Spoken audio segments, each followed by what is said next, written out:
दोस्तों, आपके सामने चंद अशार पेश करूंगा। इंशाअल्लाह समाज फरमाएं। बहुत खूब अशार है।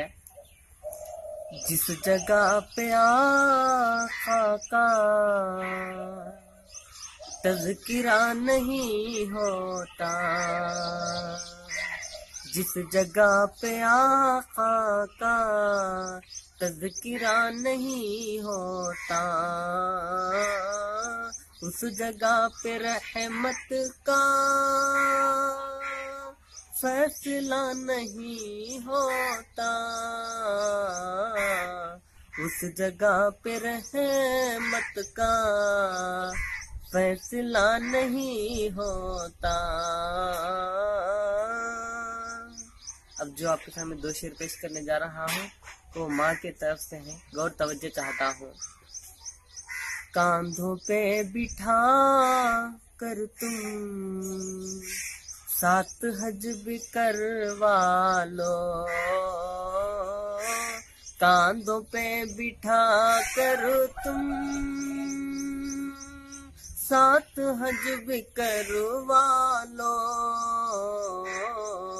फिर भी माँ की खिदमत का हक अदा नहीं होता, फिर भी माँ की खिदमत का हक अदा नहीं होता।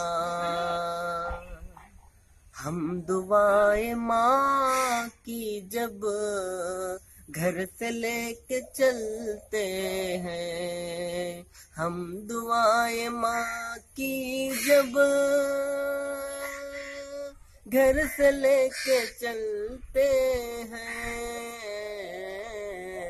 रास्ते में फिर कोई हादसा नहीं होता, रास्ते में फिर कोई हादसा नहीं होता। ये जो शेर पेश करने जा रहा हूँ ये मेरा फेवरेट शेर है। बहुत तवज्जो चाहता हूँ। मौत भी ना जाए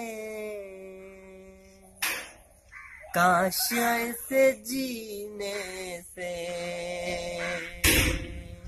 मौत भी ना जाए काश ऐसे जीने से, आशिक़े नबी होकर दूर हूँ मदीने से, आशिक़े नबी होकर दूर हूँ मदीने से।